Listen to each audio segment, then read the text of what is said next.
Hi. Hey. How are you? I don't know. But I'm well. Glory, glory, glory. How are you? I'm well. I'm well. I cannot complain. What's on your heart?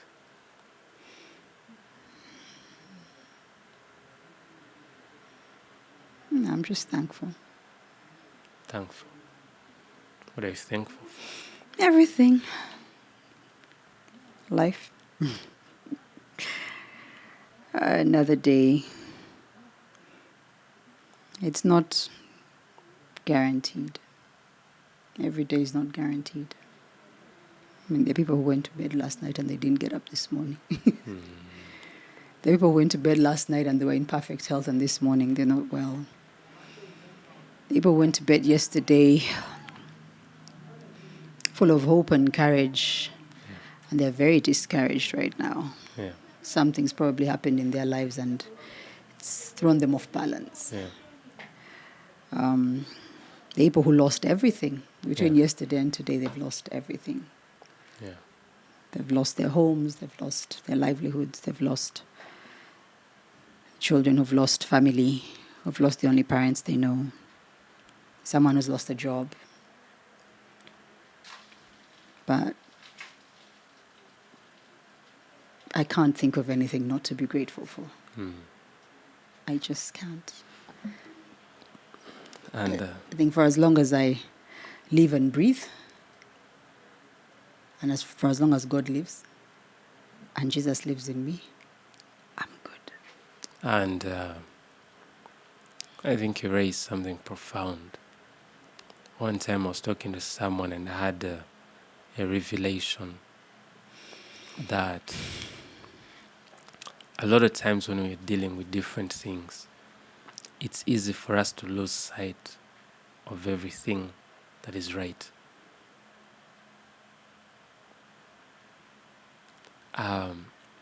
You never know how okay you are right now until you suddenly find yourself with a toothache. Yeah. While you're complaining, just a toothache reminds you how much was well. And I think that's a powerful reminder for us to be grateful. Even for the most little things. There's someone dealing with a terminal condition. Yeah. They don't know if tomorrow will be well. Maybe the doctors have put them on medication and they've tried everything and they just don't seem to be getting better. And for you, just because you can't find the rent money. There's someone who's on life support. Yeah. And their families are praying that they will live to see another day. There's someone whose body is so bitten by the cancer and they've been on chemo for a while. Yeah. So, count your blessings. Name them one by one. And see what the Lord has done. Yeah. Yeah. So I have a lot to be thankful for. Amen.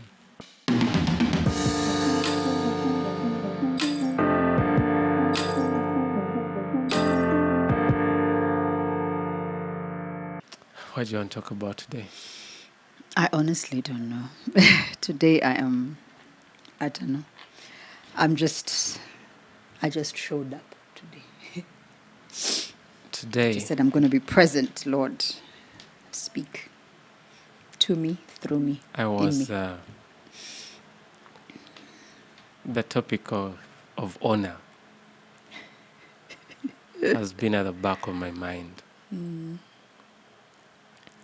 And I remember in one of our episodes you spoke about how you spoke of it in line with our marriage and how you learned to see your husband in more ways than one. Yeah. You had to see the friend, you had to see the husband, you had to see the minister. And it's quite interesting that there are many people, there are many women who relate to their husbands just as the friend. And interestingly, because the nature of marriage is interesting, most times they begin in the place of a man vibing a woman. Isn't it interesting how a man comes from a place of a vibing a woman and gets elevated to a place of headship? I think that's where the problem is. The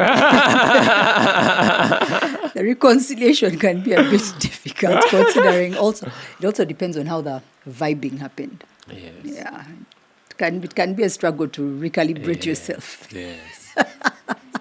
And but it's fascinating that when one takes an office, it becomes different. I have a brother of mine. One brother of mine, he intrigues me a lot. I think it's the one brother of mine, not even brother, one sibling of mine, who every time I call him up, he says, Musumba. Now he's Catholic. I preach to him, he listens to my word and it's like, for me, I'm a rosary person. And it's my elder brother. But he refers to me as Musumba consistently. And I always ask myself, where did he get the revelation? Now, this is interesting because I have many siblings. I'm the last out of 9. And this elder brother of mine is not like the one I follow. He's not even the one I follow follows. Not even that. He's like among the first ones. He's among the first ones. So right? Technically, he's quite or way older than you. Sort of. And, but he says Musumba. And he's a Catholic. So you have to see the levels. First is my elder brother, but 2, he's Catholic. But when he picks up the call, he says Musumba. Now, and oftentimes when he calls him Musumba, I'm forced to call him Baba. There has to be a reciprocation of the honor. Yes. And but what's fascinating is the revelation. Now, every time he says that, a part of me says there's somewhere in his heart. It cannot be mere word. Because it's by revelation. The fact that he does what others don't do. He has a revelation. And remains consistent. That means his heart is tuned a certain way. He's tuned a certain way. He looks at his little brother, but he sees something. There's something he saw, right? And I was reflecting at what happened when Jesus went to his hometown. And the Bible says he didn't do many miracles because he wasn't honored. Recognized. And what fascinated me is, you see, when Jesus asked Peter, what do they say I am? And then later he asked Peter, and for you, who do you say I am? Says you're the Christ, the Son of the living God. Now, Peter had a revelation of Jesus as the Christ, the Son of the living God. But to the people in Jesus' hometown, some saw him as the carpenter's son. That brings 2 distinctions. And I remember before we got married, when you were still on your journey of seeking to be found. That's a nice way to put it. That's a very polite way to put it. But yes, when I was still out there wanting to be found. Yes. And someone we were working with had a powerful revelation about the people in your life at the time. Yeah. And she said, many people were looking you, but not seeing you. Now, I found that to be fascinating, that looking and seeing are two very different things. People can look at the same thing but not see it. And not see it. So Peter looked at him and saw him in his hometown. What I found interesting is this. Not everyone in his hometown dishonored him or didn't honor him. Because that's why he said he didn't do many miracles there. So he did a few on account of those that honored him. Yes. But that also has a bearing to the anointing. I once had one say that the anointing you honor is one that works for you. Jesus was crazily anointed, insanely anointed. And yet, in his hometown, he didn't do many miracles. He was willing, but they didn't honor what was upon him. And all because, and you feel sorry for them, because they saw this carpenter's son. Oboliao. They used to take their chairs there, and the kid was there to sand them, right?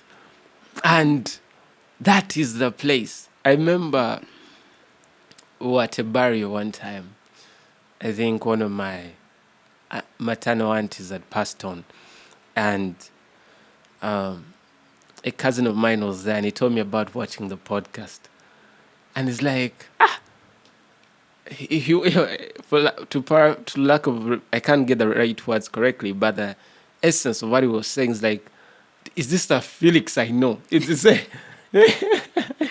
was trying to reconcile. He was struggling to reconcile the person he had on the podcast and the Felix he grew up knowing, right? And it's that place about revelation. And it goes hand in hand even for husbands and wives. Even I, my wife, I had to see my wife. Yes, I had to see my wife. And that's why I even saw her as a wife. You get? Guys, you could have just seen me as that cupboard. That lady on TV. Yes, you could have just stopped at that. And I would be walking around with the husband to the celebrated woman. And I would introduce myself as Baruch Shan. And it's interesting. And please don't lose your thought, because we need to come back to it. But as you talked about seeing me as the woman on TV or the lady on TV, I think one of the things that I struggled a lot with in my earlier days was, Lord, I definitely knew I wasn't perfect. I mean, we are all imperfect. But I just there was a desire inside of me to have people, when I say people, not everyone, like the person that I would relate with. I just wish they could get to know me, like the real me, even when I was still struggling to know the real me. I just knew that there was a me inside of me that people didn't really know. You know what I mean? And it happens a lot when people are attracted by the external things and the superficial things. I was like, I just wish people could see me past this tough, serious lady that they think I am. I have a heart. I wish they could see me past the lights, cameras, action, and get to truly know me, and not just want to know me or be with me because of who they think I am. And that was always a struggle for me. I'd be like, God, I wish they could just see me. How sure that wasn't my agenda? I suppose because they didn't see me. What gives you confidence I saw you? I think what gave me the confidence that you saw me is, I remember when we had just met. I mean, you shared with me how you had been seeing me for a very, very long time on TV, and how you had certain sentiments towards the person that you saw on TV. And listening to you speak, I recognized that you were not just seeing someone in front or behind a camera. you were actually seeing me, the person. And what even convinced me more of that was when we physically met, and you told me there was an incongruence between the person you saw and the person I was. I was looking at. The person you were looking at in person, Yes. there was a difference. There was an incongruence between the person that you saw. Yeah. And then I actually began to appreciate that your way of seeing was more than just seeing with the carnal eyes. Otherwise, you would not have said that there was a difference. And it's also because I knew that there was a difference between the person on camera and the person that I was in the season that you made me on account of everything that had happened in my life. So physically, I was there, but the spirit, I was wounded. There was a lot of pain and woundedness, and that's what you saw. And that was the difference between the person you met physically and experienced and the person you saw on camera, not physically. So you talked about also the person was wounded, and that's the person I saw. And yet it didn't blind me from the person I saw. Yes. And I think that's because you saw me. Yes. You saw me. You really, really saw me before you then saw me. And then when you saw me and there was an incongruence. At this rate, people are going to lose their heads over the souls. When you saw me, because you had seen me for a long time, and it was that person who had seen me for a long time as a young man growing up, the same person that resulted in me earning a title in your father's household as Kabad Kachtaka. I still think you claimed me at that point in time. Kabad Kachtaka. And then you now meet me and you see a different me. Yeah. The person you see is not the person I actually was meant to be, because at that time I was a sum total of everything that had happened to me. And then that, I feel like that is what led you or set you on a course to working, to allowing yourself be used for my restoration. And I dare say that sight, the looking and seeing don't all happen to the eyes. Absolutely. The eyes look. Now, it's the spirit that sees. That sees. Because to see, you want to see what's within someone. Now, the physical cannot see the non-physical. No. The most you will see is the physical things. So it takes that is non-physical to see what is non-physical. It's the same way you meet someone and you can see that they're in pain. Yeah. They're not crying. Yeah. They're normal. They appear normal on the surface, but you can tell they're in pain because you are relating with them at a spiritual level. Yeah. And I think that's, at that time I wasn't really thinking about it. It's much later that I thought about it, but it's very likely that that's one of the things that actually truly attracted me to you. Because you managed to bring out things that no one ever really had. Yeah. Other than the fact that, of course, whenever you'd speak, I'd hear God's voice. I'd hear the voice of God speak to me. Yeah. Yeah. And it's also fascinating that a lot of times people are told to honor their parents. Yeah, I was actually thinking about that. But how many of us try to honor our parents without the revelation of our parents? If you don't have the revelation of why they are worthy of honor, then very likely our honor will be religious and it will be lacking in substance. You see, someone can write a letter without substance. And you actually honor people with your substance as well. It's not just in word. It's not just in word. It's but you substance. See, if you don't have a revelation and you're just acting best because you're told it's the right thing to do, it's like someone... I lose the train of thought. But I'm also reminded that many people, when they came to Jesus, they would say, Rabbi, Rabbi, Rabbi. So how does the carpenter's son come in? Someone else didn't see Rabbi, saw carpenter's son. Someone sees Rabbi, someone sees carpenter's son. Revelation. And we respond, we relate according to the revelation that we have. I remember a gentleman called Mr. Richard Kawesa. He mentored me in my early years when I was a young man trying to find my way. And he used to teach a lot about mindset. And one of the, he shared about 3 words: using, misusing, and abusing, right? It's a place of the revelation. You have something relates how you're going to use it. You can use it, misuse it, or abuse it. It's all usage. It's just different facets of usage. Yes. You Different can dimensions. misuse something. God can give you something and you misuse it because you don't have the revelation for what you've been given. So you're using it for the wrong reasons. God can or give the you wrong something way. and you abuse it. You get? Now, I want you to consider a young man who is caught up in promiscuity. He's not been able to conquer his flesh. And now God brings a good woman his way.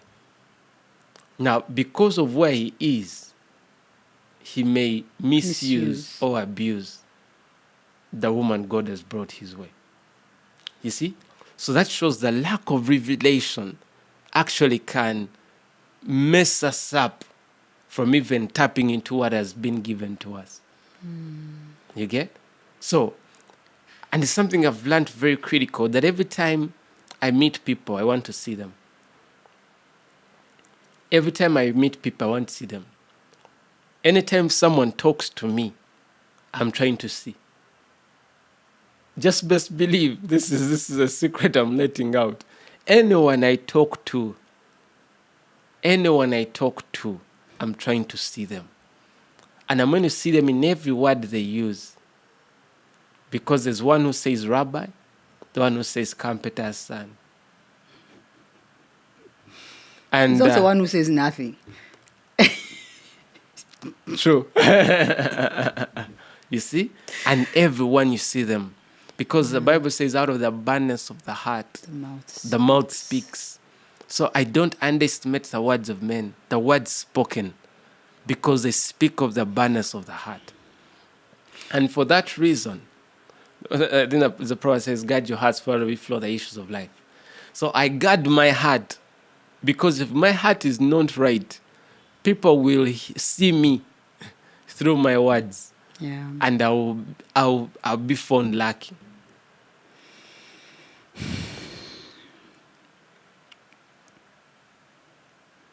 It's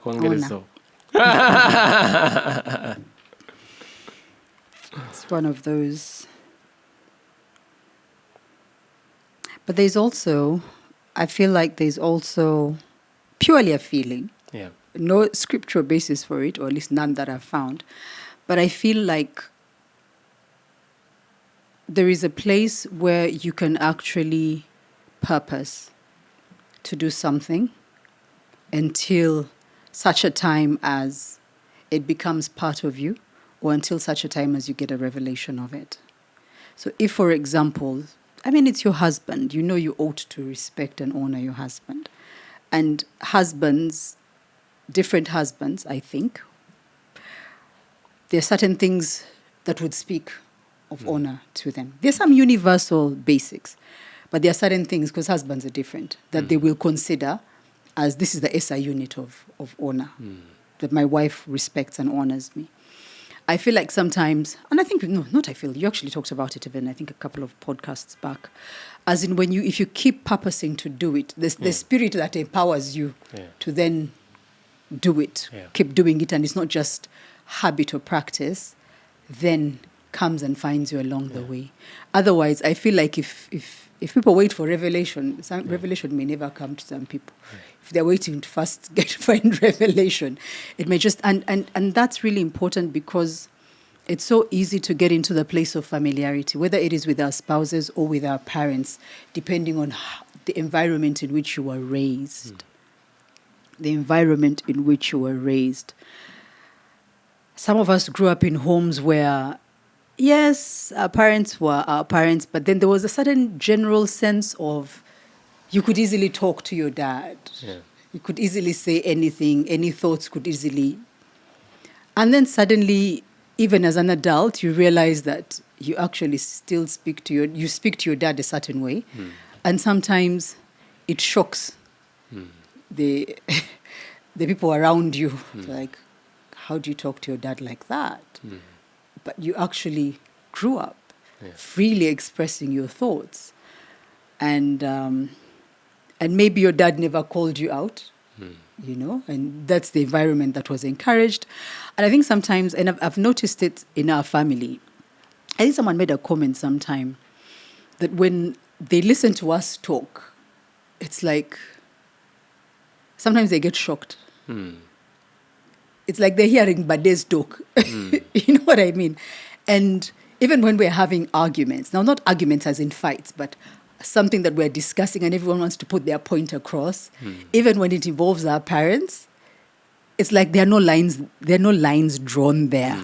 It's like our parents and us, we're all at the same level. And as I get older, I actually begin to realize that there's something flawed about that arrangement. It was an arrangement that I was pretty proud of when we were younger, because it felt like you were very close to your parents, which wasn't a very common thing for many children. You're close to your parents, you're allowed to speak your mind and stuff. But now as I grow older and as our daughter grows up as well, I start seeing an imbalance. Now, I don't fault my parents at all. They created the best environment. It worked. But now I'm questioning whether it is really the best, if it's something that I would actually do myself, knowing what I know now. So, and it's a bit of a challenge now to sort of recalibrate myself. But there are times I actually catch myself talking to my dad in a certain way, and I'm like, okay, that didn't sound very honorable. That didn't sound very honorable from a daughter to a father. So it's just my prayer that I shall be able to reposition myself appropriately. Yeah. And as you're talking, I'm reminded of there's a lady you went to see, and then as you knelt down to greet her, she refused and knelt down instead. Yes. You see, there are people. Now, there's another woman who just remained. What was in her heart for her to counter your kneeling?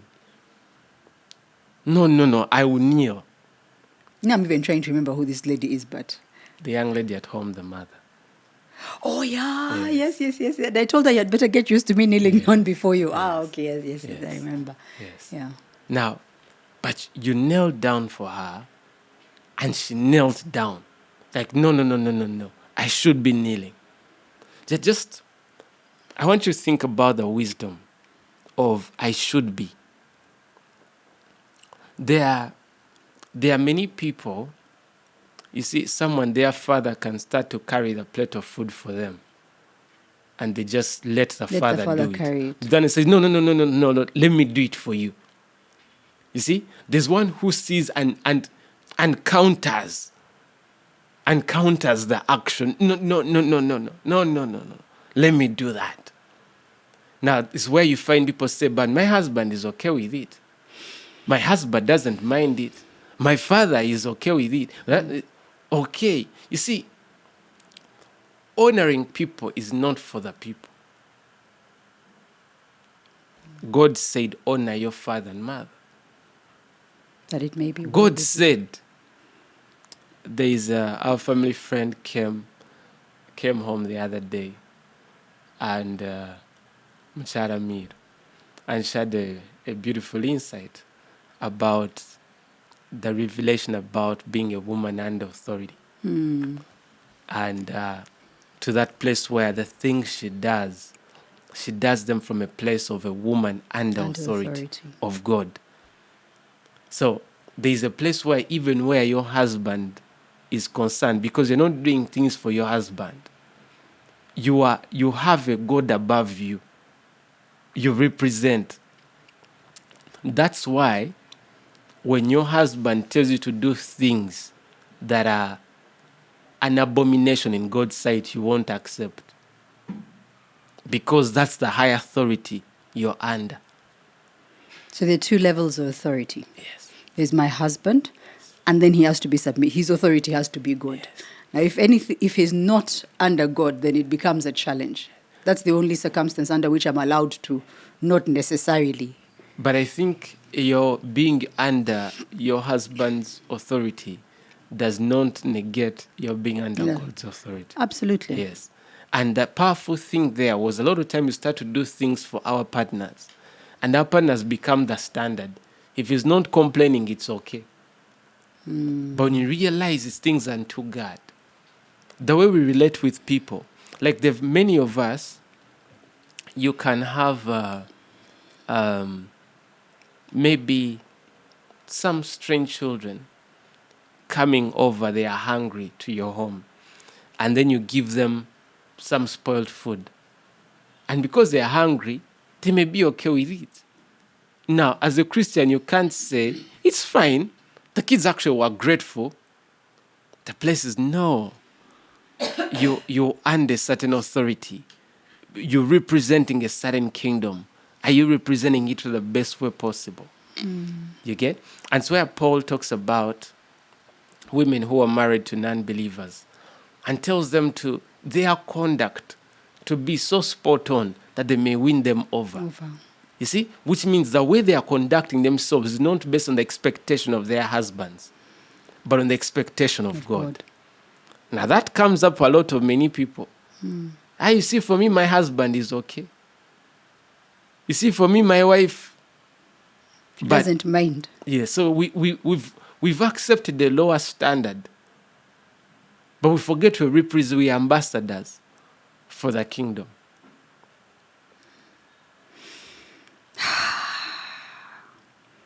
Yeah. There's also the common argument that someone is not deserving of the honor, or they're not deserving of the respect. And I remember there was a very sort of related, I had an interesting engagement with another married lady, and it had to do with some random situation that had happened in another space. And it had to do with the fact that I think someone's partner was not being very faithful. And the concern that the wife had is that the partner was putting them at a risk, of all sorts of things that come with promiscuity, including sickness and disease.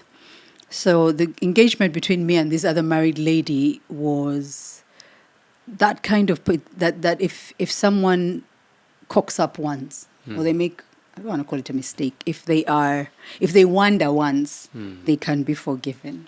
If the wandering is more than once or twice or thrice, then there is no more room for one, that person is not worthy of forgiveness at all, because they have maxed out all options of being forgiven.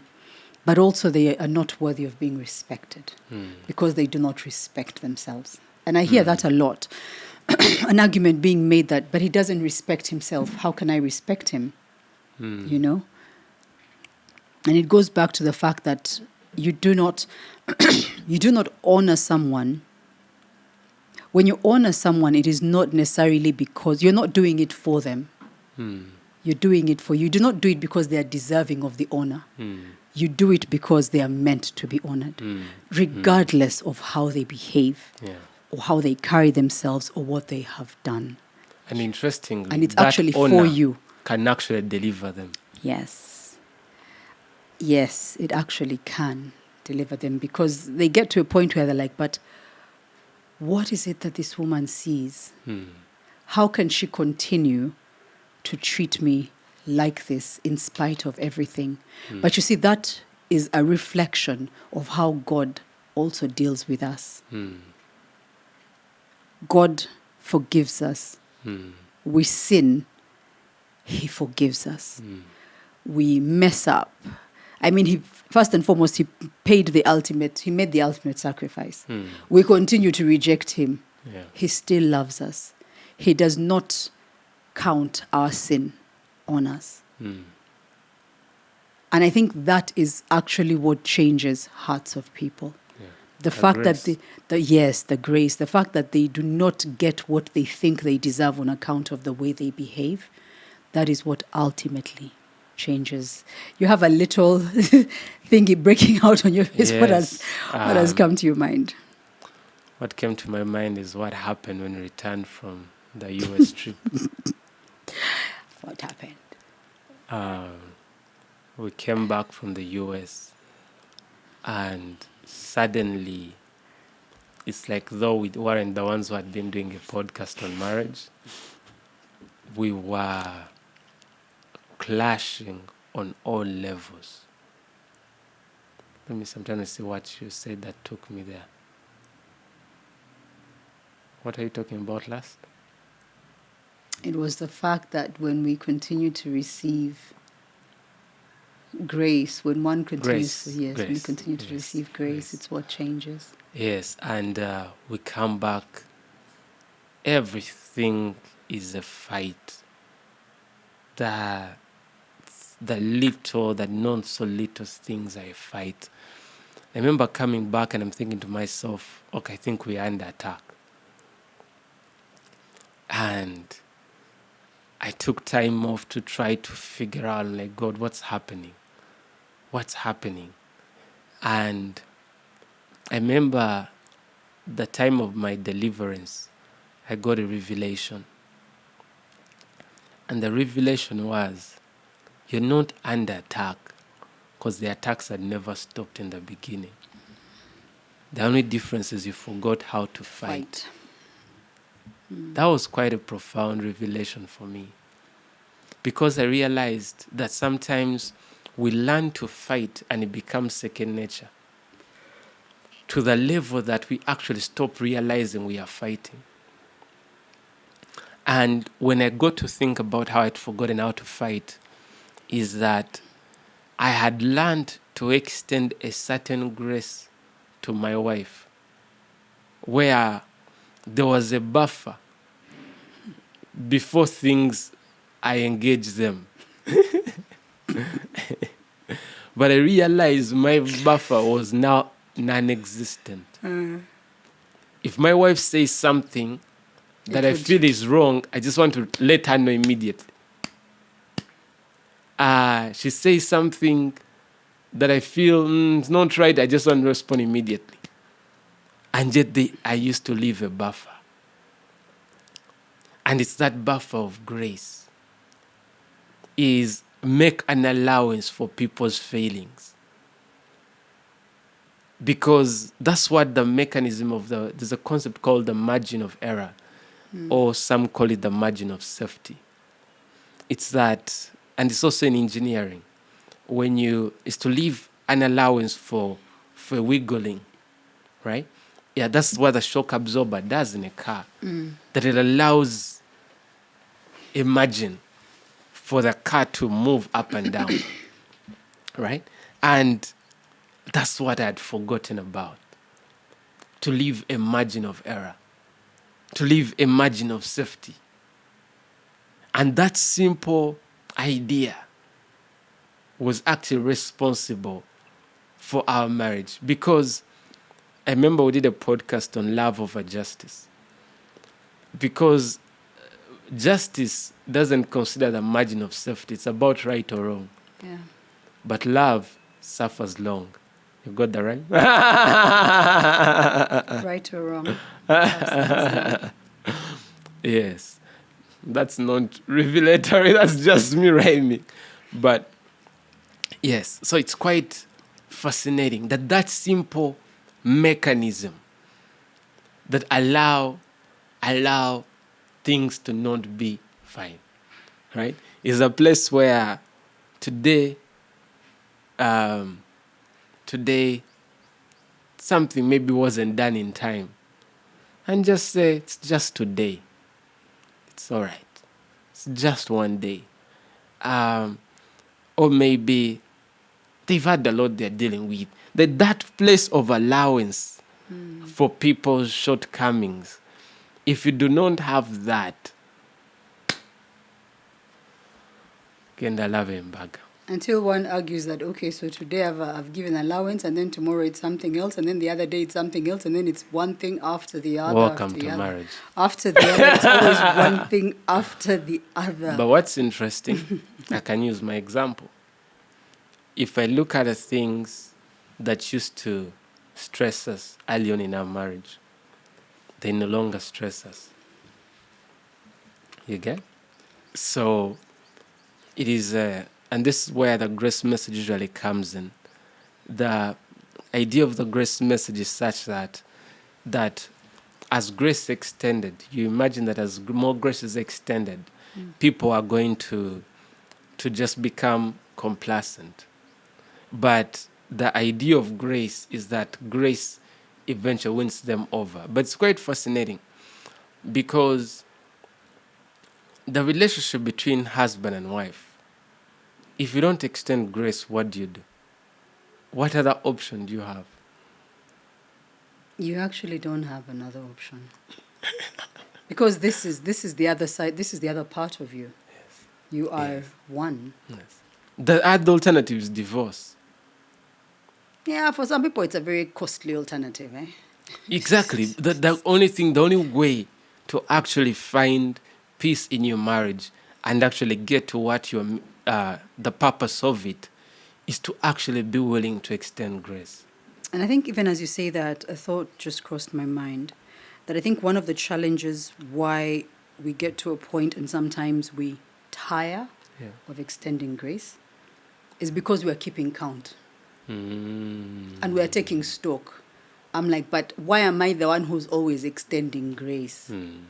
Why am I the one who's always extending grace? I have done this and I have done that and I have done that, and for him what is he doing, or for her what is she doing?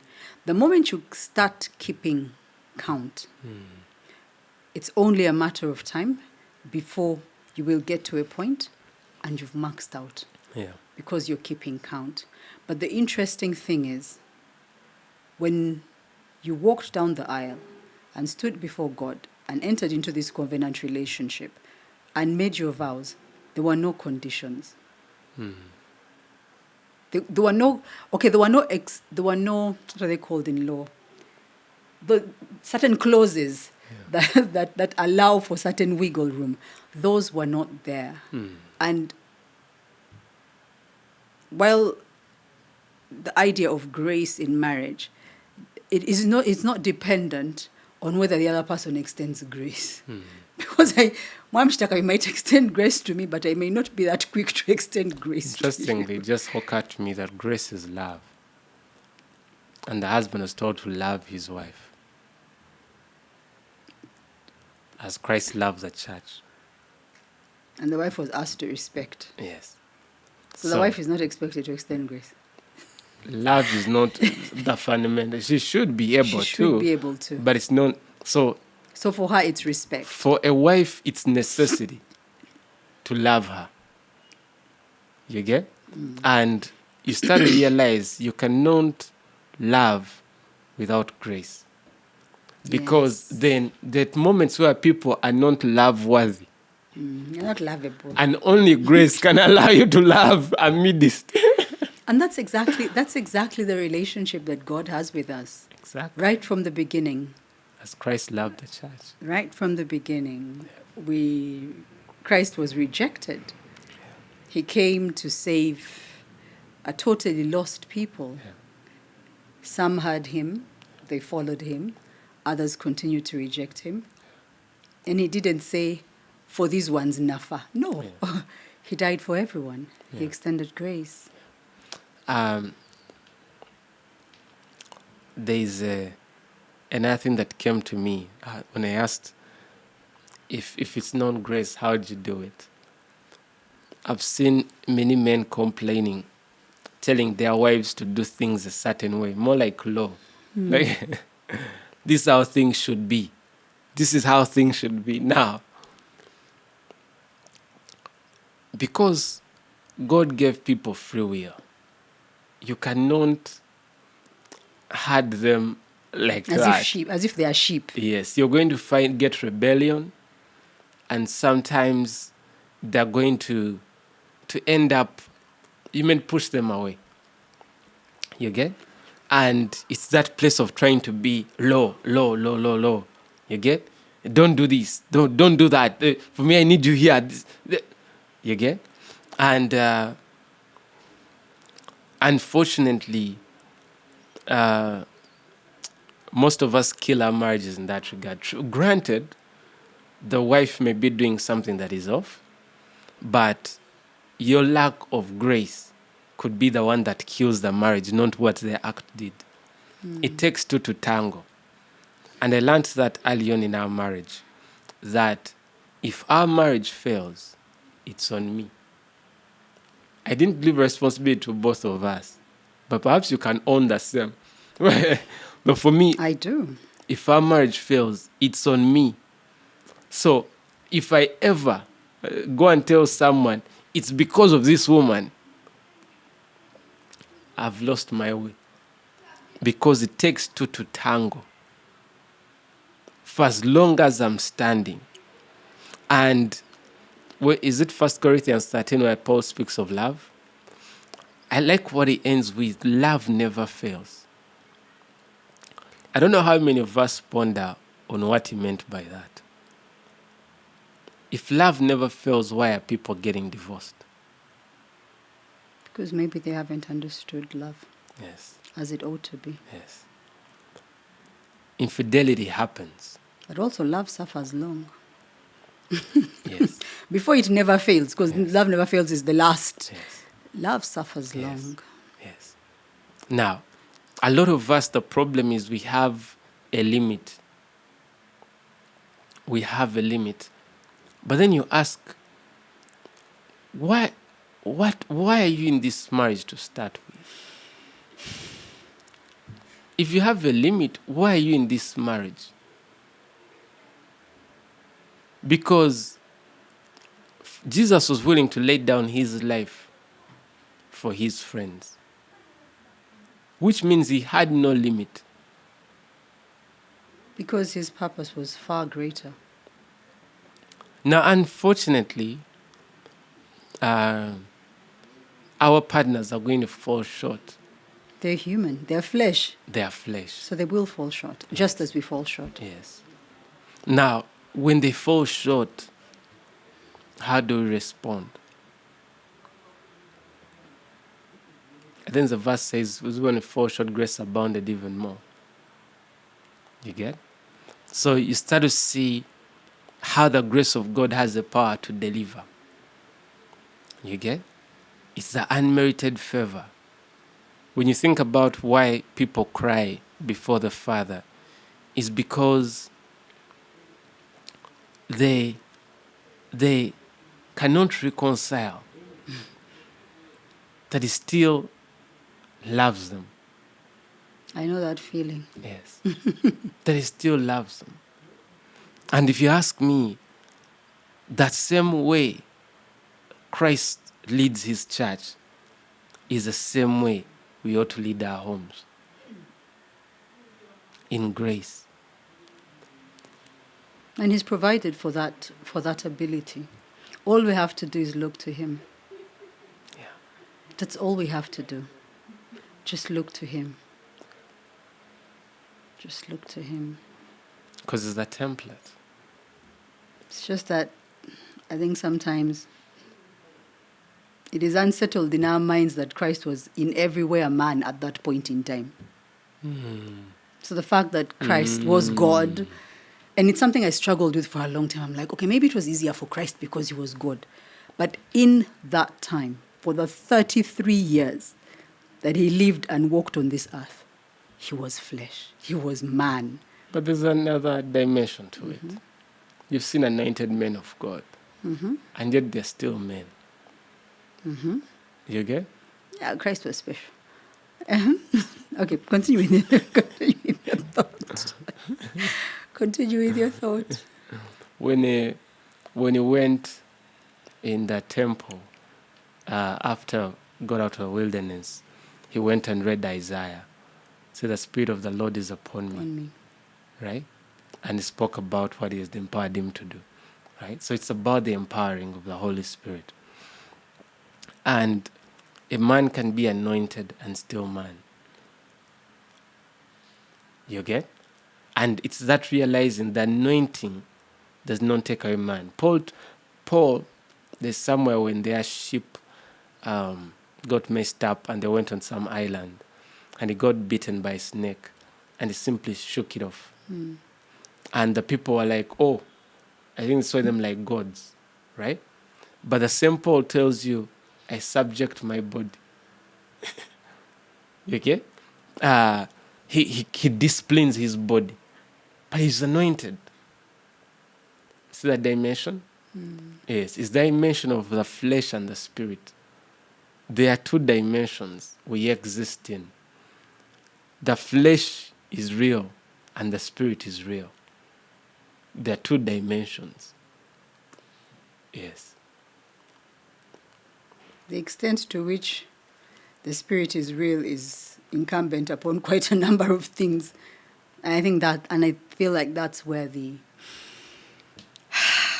dilemma is. We're more inclined to flesh than spirit. That's why you find some people who see a man of God, he is anointed, and then he falls short in some judgment, and people use that to nullify his anointing upon his life.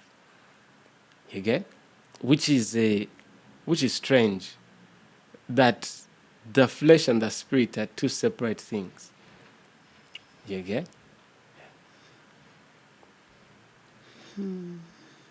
How did you get here? Honor.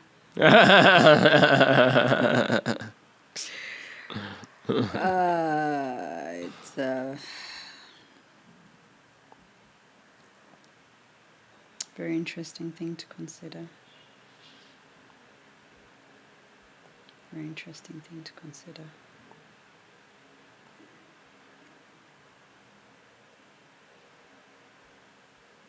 Yeah.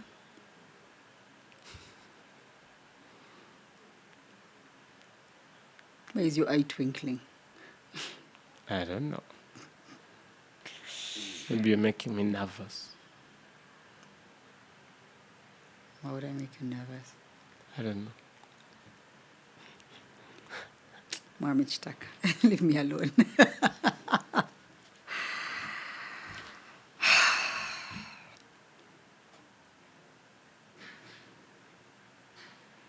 I think sometimes, not even sometimes, I think there's this, the flesh can be weak. You can desire to honor and then, man, the flesh is weak. And that's what's fascinating. You see,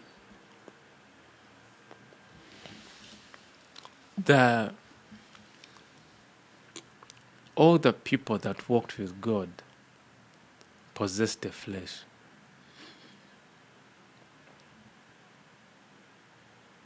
So it is not that we are dealing with a different set of realities vis-a-vis those people.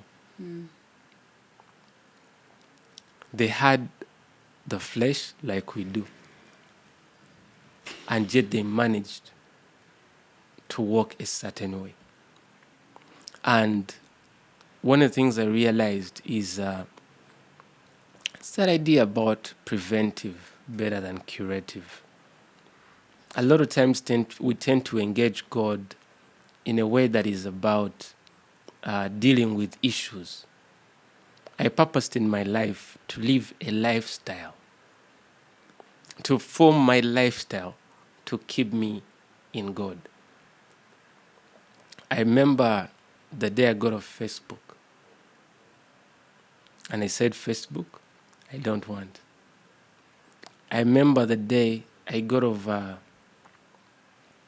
many WhatsApp groups, I was in one WhatsApp groups with OBs, and then one time people posted some things about women that felt ungodly to me.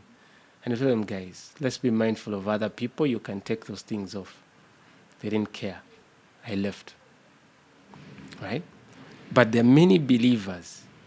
We are in WhatsApp groups where people say things that really are not. If you're in the presence of God and you saw them on your phone, you'll feel ashamed.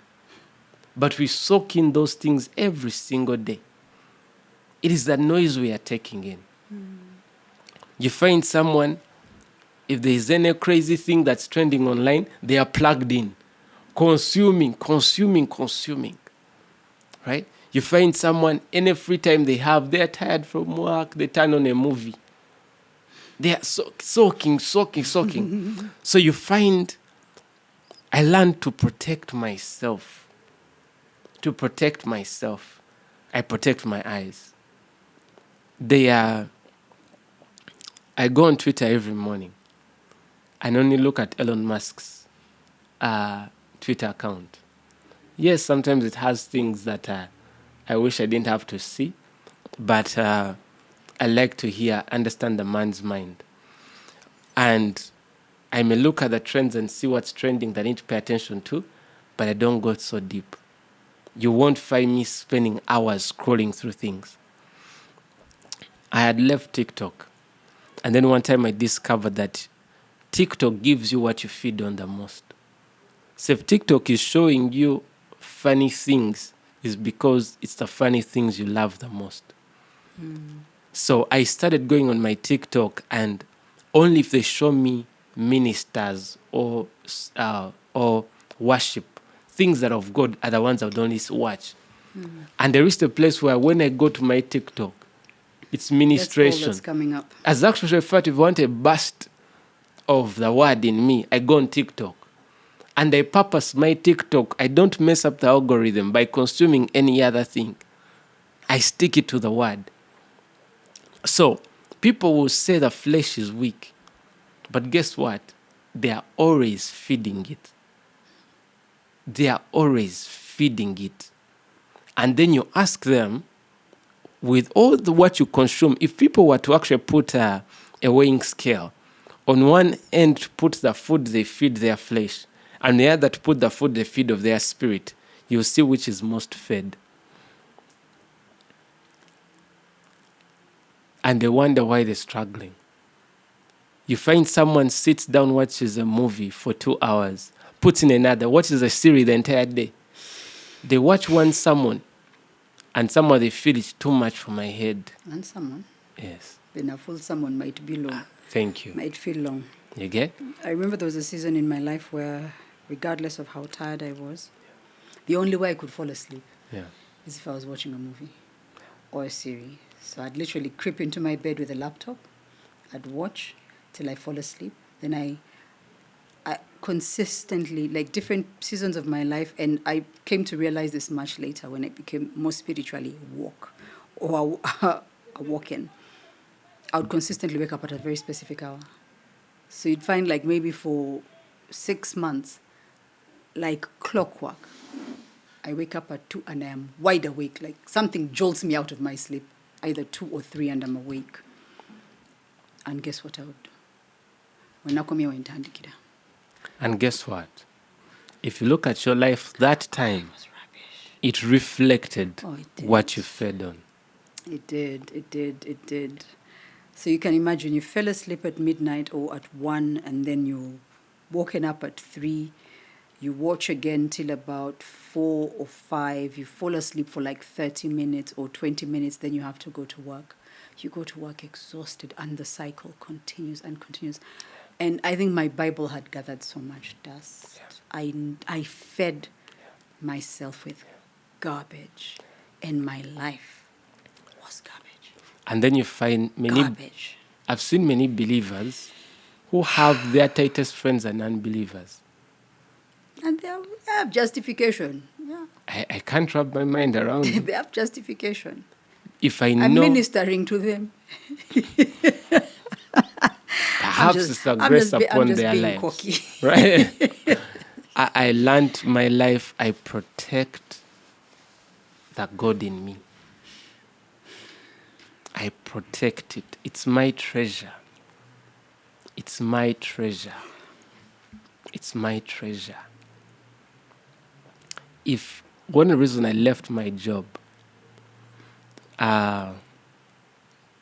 we had to do, I had to do an LGBT inclusivity,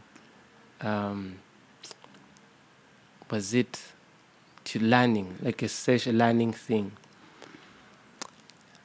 And I was like, Felix, why do we compromise our souls for bread? I know what my God's opinion is on some of these matters. And it's one of the reasons I had a strong conviction to leave my job. I remember. And that's why, while I've been paid well by jobs in America, a part of me, I was willing to end my career here, because more and more the tech world is becoming antagonistic to my faith. And I will choose. You see, when we think about Shadrach, Meshach, and Abednego and how they refused to bow before the idols of Nebuchadnezzar, we tend to think the idols are going to come the same way. No. There's no Nebuchadnezzar today. They are democracies. So what do the idols look like? You get? And people want you to bow for them. And most of us, because we have these jobs that pay us well, we say, you know what, let me bow, but I don't believe it. I was like, no. I need to stand. I want to get hungry for what I believe. You get? And most people are trying to be liked and friendly. Me, I don't try to be liked. I stand for what I stand. My values are clear. And I won't pretend. Yeah. I may not tell it to your face to offend you. Yeah. But trust me, I'm not going to do things contrary to my faith. Sometimes we struggle, right? Now, the company I worked for was very vocal about certain views that were contrary to my faith. But I felt, okay, they're saying their things. Now, the difference is when they told me to take a course. I was like, that's be pushing it too much. I think we are pushing it, right? And I realized if I make that decision, my career may end in that regard. So the podcast better work out. And I could sort of understand, other than the general times in which they exist, they were also, for all intents and purposes, a mental health institution. Now, as a mental health institution in the US, you, by default, have to be very inclusive, all-inclusive. Yeah. And of course, as the people that are supporting the technology that runs the organization, you have to be able to understand and appreciate these things. And I think, like you rightly said it's very easy to get compromised. Or it's also easy to argue and say, but look, I'm not necessarily at the front line in dealing with persons that I will need to relate with in that way. I'm just the guy who's building the system, who's running the system, and who makes sure the system works. But the reality is you are part of the system. And even as I say this, I remember the short stint I had when I moved to work in the brewery. Mm-hmm. So, of course, my motivation to move to work in the brewery was twofold. I liked my job in the telecom. Yeah. I had negotiated for certain things in the telecom. They were not going to come through because I had entered telecoms at a premium. I joined telecoms as a personal assistant to the second in command. But because of a number of reasons, I had negotiated pretty well. And at that time, the value my boss felt he was getting was pretty good. So I got a really, really good deal, which I didn't know at that point in time. So I assumed and took it for granted. So when I eventually moved from being a personal assistant to moving into corporate affairs, I felt like, why am I still on the same paycheck? I'm working a lot more. And it was I was working crazy hours. So when I put it forth to HR tells me, because corporate organizations are very, very structured. They have salary bands. They said, unfortunately, we cannot increase your salary because you are already at the ceiling. You came in at a premium. But I felt like I'd gotten the short end of the stick. And among other reasons, I felt I needed to actually leave the organization.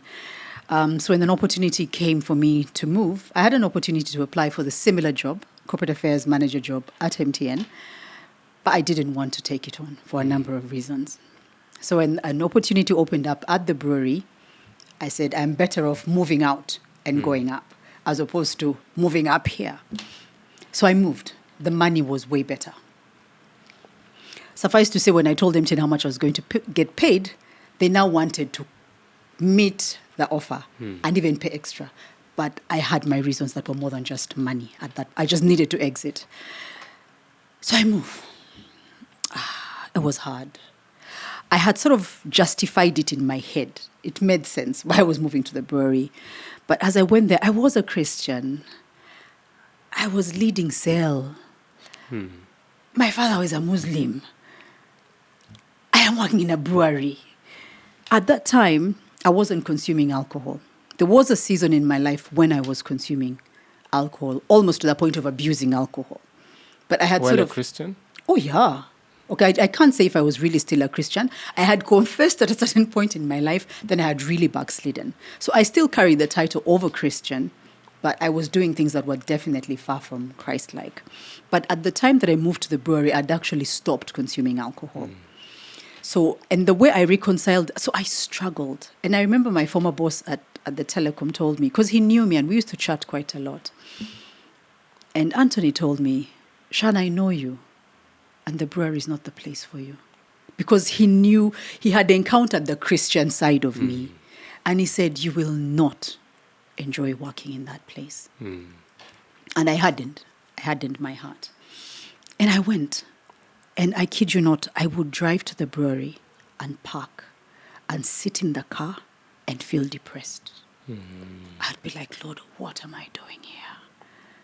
But in my mind, I was like, as corporate affairs, I am running the responsible drinking agenda. So I am not one of those who's encouraging people to drink. I am actually one of those who's empowering them to do it more responsibly and whatever. And I'm doing all this CSR and we're doing all this work in the communities. We're extending clean water. I'm one of the good people. I'm doing the good things. But every time I would go, and I'm not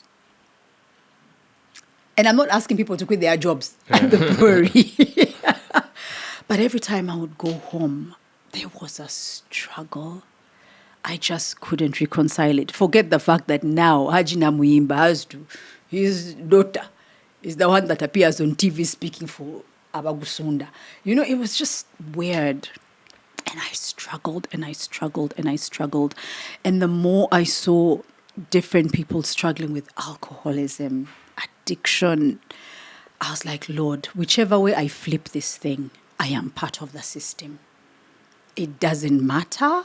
I am part of this system.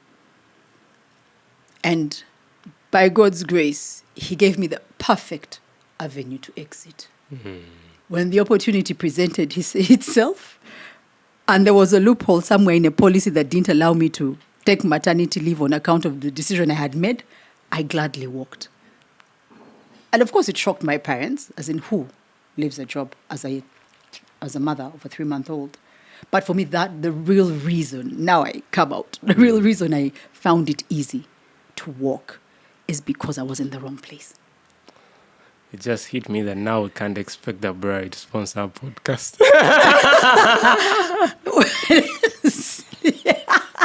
Just kidding. The brewery has no business sponsoring anything anyway.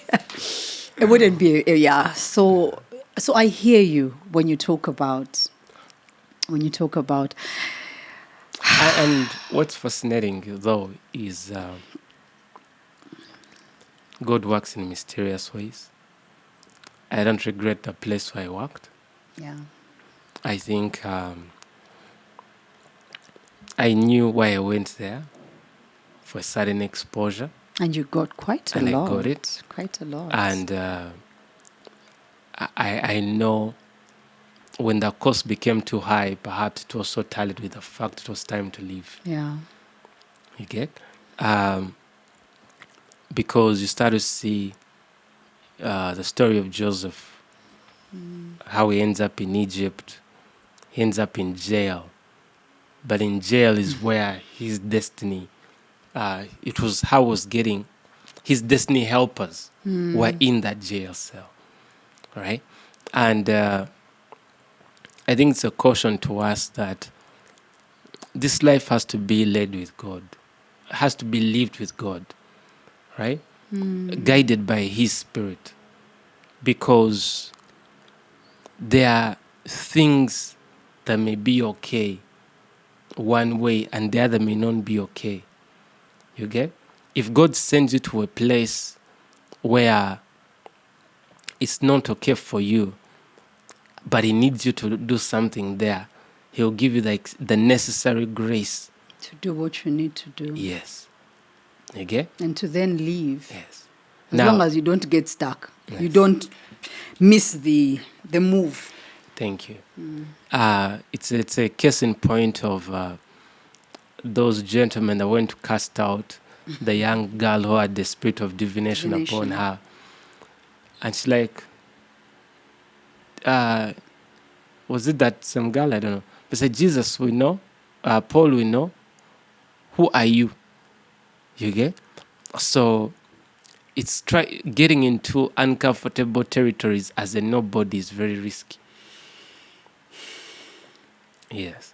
But if someone knows that God is with me here, and that's why it's very critical for me, I learned early on, to be sure about what the motives are for everything I do.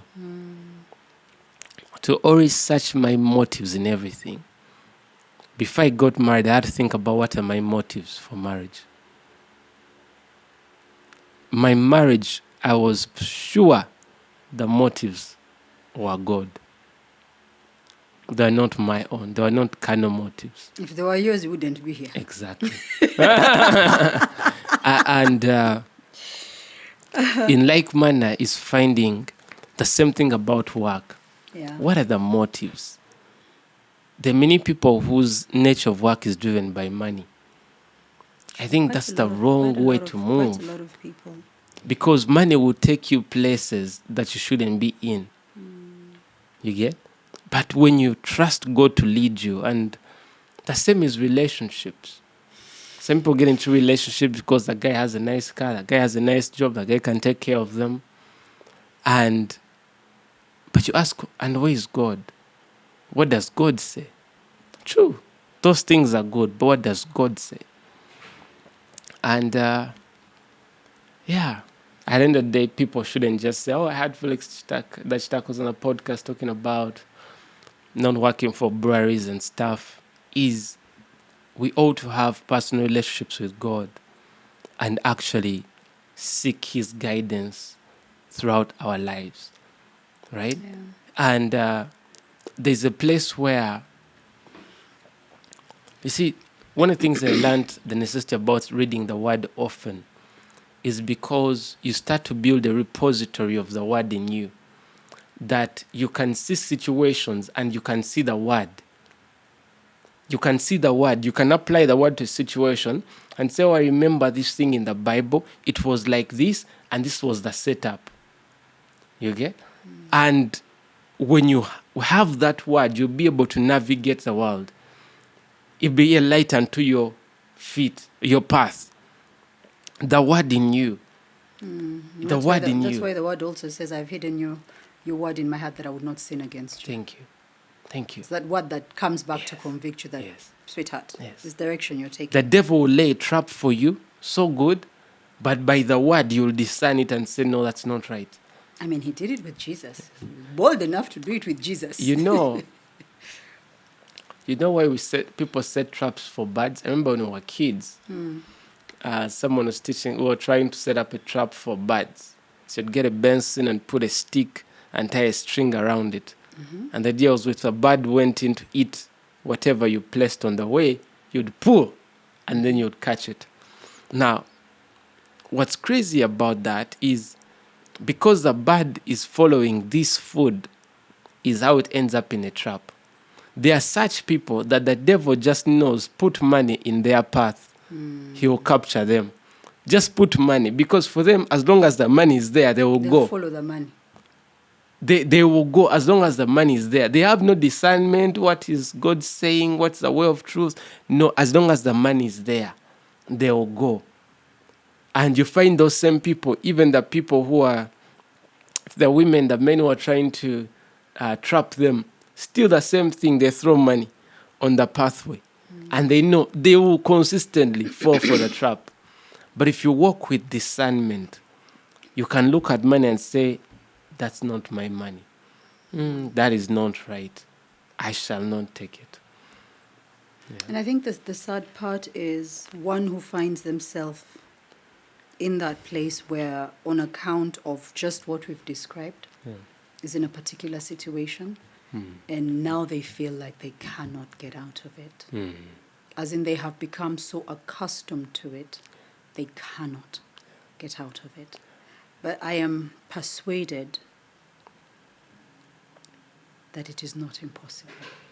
It is the woman who may not have, out of a place of desperation, ended up in a relationship that was not right.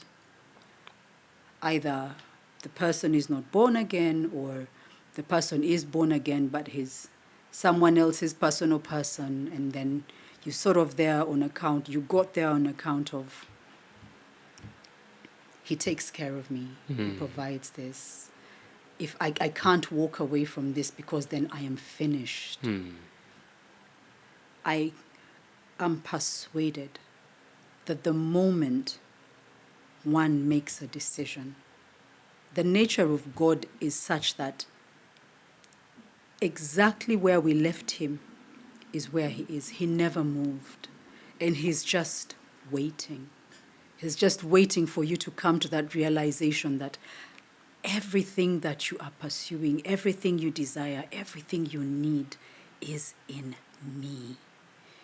All you have to do is let go. Let go of that place that you are that is wrong and just turn to me. It's the story of the prodigal son. Yeah. The prodigal son was there thinking, but now how do I go back?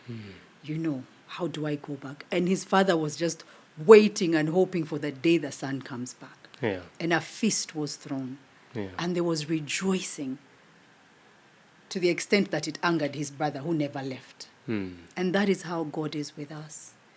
Now, it's getting to that place of, I don't want to say chewing humble pie. It's getting to that place of understanding and appreciating the fact that God loves us so much, regardless of what I have done. And he's just waiting for me to come back. And he will sort me out. He will provide. He is not short of people that are able to put food on my table. He's not short of people that are able to provide fees for my children. I will not go hungry. My God will not let me die. He died so that I don't have to die. There is no way he can let me die. But he'll always show up. But I can't guarantee that time he shows up. That's true. But all you have to do is take a step of faith. Because you see, the more you stay in this place, the harder it is to get out of it. I think one of the things for me that's quite important is I've learned to believe God, that God is so faithful. But the problem is, it's me leaving my job and thinking, having left my job, God is going to give me the same amount of money. Money is going to keep coming my way, right? And it's the realizing that God, just because the money is not coming the same way, doesn't mean God is not there, right? And it's that place that, yes, though sorrow may last for a night, right? Joy comes in the morning. Sorrow may last for a night, But You his don't know how joy long the comes in night the might morning. be also. Exactly. And that's what I'm trying to say. That sorrow may last for a night. But one thing I know, joy comes in the morning. But I cannot tell you there is no sorrow. You can't tell how long how Yes. long the night will be. Yes. But I think the confidence is in the fact that even in that night, you are not alone because you have made the right decision. Exactly. All you have to do is trust God for each and every single day. Hold him to his word. Abraham waited for a son for how many years? There's a certain kind of faith. God was faithful. He came And it's the through. same God. But how Abraham long waited. the wait? How It's long the tough. It's really, really tough. But I think the reason why we have these stories in the Bible is to encourage us. Yeah. The one thing that remains true is that God, as he was in the beginning, so is he now, and so shall he forever be. He does not change. And that's the thing where it's actually powerful. If God made things happen in the moment we have need, then it would seem like as though we are the ones who dictate our lives. Do you see? If I wake up and somehow that's when things happen, it's like a move in my life. But the fact that we wait is because God has a plan. Is the waiting is because of God's plan. You're waiting because you're ready. By the time you're waiting, it means you already have need. Waiting is a period where you already have the need, but the provision has not aligned to the need. And what you're waiting for is for the timing of God. You see that? If at all there was no waiting, it means it has who are leading. But because we wait, it's God who's leading. So the goal is to trust the Lord. Bless the man who trusts in the Lord, whose hope the Lord is. Where would the Lord be your hope if there's no waiting? Where would there be faith that certain things hoped for and evidence of things not seen if there's no waiting? There's no waiting. Because you have to wait to see the evidence. But our faith is in God. He's faithful. There's nothing he cannot do. But that doesn't mean there won't be a waiting. But also there's value in there's value in also recognizing what's happening to you in the waiting, or what you let happen to you in the waiting. Yeah. Because there's waiting and you're grumbling. Yeah. You know? But if you're waiting and you sometimes I feel like sometimes what the waiting does under certain situations and certain circumstances is that it prepares us for what God has planned. If it prepares us in the sense that there could be certain things that if God brought this now, where you are with this, your state might be of more concern, more harm than good. So he needs to deal with you And in a certain way. something I can add to that. You see, most of the times when we think of our need, we think of our physical need. But we don't think about the needs of our hearts. When you're dealing with pride, you don't know that need for pride. So as you go into the Father for your needs, very likely the need of pride, of dealing with your pride is not among them. No. Because your entire focus is on what? Your physical need. Your physical need. But God knows that But- if I don't deal with this pride, No, but sometimes the delay in certain things is actually the work fixing you up. Yeah. Yes. It's sometimes pride can chew up a man, and God may just put you in a state for your humility that he may be able to use you. And for you think God has forgotten you, but God is working on you. You see? And that's why it's important to understand the ways of God. Because you can't see what he's doing. You feel God is not working, yet he's working. Yet he's working. Because how can you stand with people when you can't empathize with them. There are people God may allow you to, the situation God may allow you to go through, that you may be able to empathize with the people in that state. That is true. Yes. A lady who had a delay in conception will minister different than a lady who got kids in the prime. first month, who got conceived in the first month of their marriage. Conceived in the first month of their marriage, and she was 25. You see? Now, they may not be able to empathize. They may not have a certain anointing to minister to certain kind of people, right? And this tells us about the workings of God. And that's a problem when people are too caught up in the prosperity. They're dealing with God on prosperity. But God He loves us so much that He cares about beyond our appearance, even our hearts. When you see how we raise our daughter, we are concerned about her character. There's some things we won't give her because of her character. And there's certain things we'll do because of that. Her character is a critical piece. But there are people with their children, just give them all the nice things. Child wants bread, give them bread. TV, give them TV. Wants a bike, give them bike. They're giving their children things. Wants an iPhone, give them an iPhone. And they're not helping the children on the character, because the child won't tell you about the need of character. They don't even know it. The child won't tell you about, I need help with self-control, and you give it. So if all you're giving the child is what they ask you, then how do you deal with the child? And you've talked about self-control, and it reminds me that it's been a running issue. I think we haven't had much of it this holiday, but the previous holiday, it's something that we spoke a lot about with our daughter, on account of even in things, many times when we talk about self-control, we think about it more in the context of, let's say, food, or what we consume through our mouths, what we eat. Yeah. But her previous insatiable desire to be on the TV, that was clearly a lack of self-control. Because now it had graduated from her insatiable desire for food. Yeah. Not even food, because the times when she wasn't even hungry, but anything she saw, she wanted to eat. And initially I was like, okay, maybe it's because she's in boarding school, and now she's trying to catch up with everything nice in the house.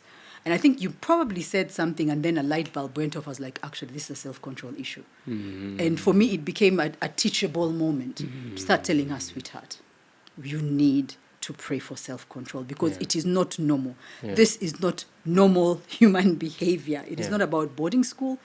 It's not normal. And then now I see we sort of dealt with the food aspect.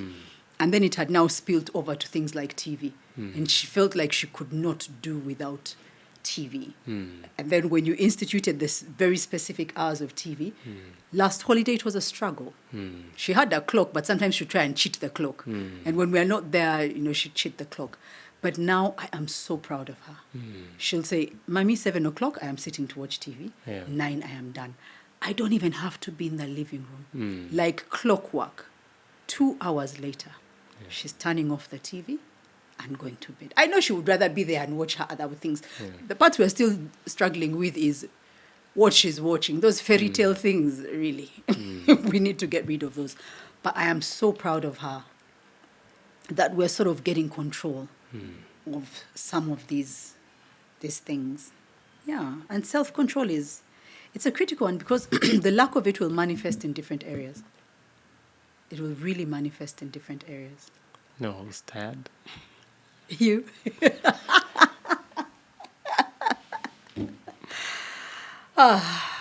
We have no clue how tiring this podcast is. And we had a long night yesterday. We had a pretty long night yesterday, and we're in for another long night today. But I think the testimony of today is important, with the lights. Yes, with the power you mean. Yes, how we woke up this morning with no electricity, and had to ready ourselves for the podcast, knowing we can't do the podcast without electricity. And no sooner had we arrived at the premise than the power came back on. I remember the expression of our neighbor. It was like, power has just come on. It's like he's always rooting for the power to be on when we need to do our And I work. think the key revelation there is there are many people who sit back and wait for the power, but those who walk in faith. And what I knew in my power is like, okay, if the power is not on, we have more time for prayer. So we'll go. So at set purpose, up, we pray. shall pray even more and study the word even more until it comes back. And although we didn't have the discussion, that's what I felt as well. Otherwise, under normal circumstances, I'd probably turn on the light. There's no power. Let me just sleep for a couple of more hours. I could use that sleep because I really, really had disturbed sleep. But we thank God that He always shows up just in time. Just in time. Network getter. May we never tire. And I never... Even when we grow old and grey. And this is fascinating. This is fascinating. I've always talked long. I talk for long hours on the phone. I'll talk for long hours. And I remember, I'll never forget the lady. I need to thank that lady. The lady who mentioned how tiring my phone conversations were. They give her a headache. I was like, really? This is not good? And then I remember realizing how much we used to talk. Then I remembered when you shared about how you used to put your feet on the wall. I'd lie on my bed and then raise my feet against the wall. And we so are that we could continue to have I'd keep changing And positions. you had quite a busy job. Yeah, it was crazy. It was hectic, But you'd always find time and we talk at length. Now, guess what? This work that was before us needed that talking. And the thing that seemed to not be clear. Now, that's when I imagine who would think about conversation as a key thing for marriage. But for the purpose of this marriage, conversation was critical. Because we can't give out of what we don't have. And perhaps if we had not found alignment in the conversations, there would be no That Takas podcast, because what would we say? There would be Felix and Shan. And then there'd be a struggle. We'd probably be we'd have a script. We'd be quite scripted. But I thank the Lord. Yeah, you and I both. Who started good work in us. He's faithful. He'll carry it on to accomplishment. Thank you. Thank you too, babe.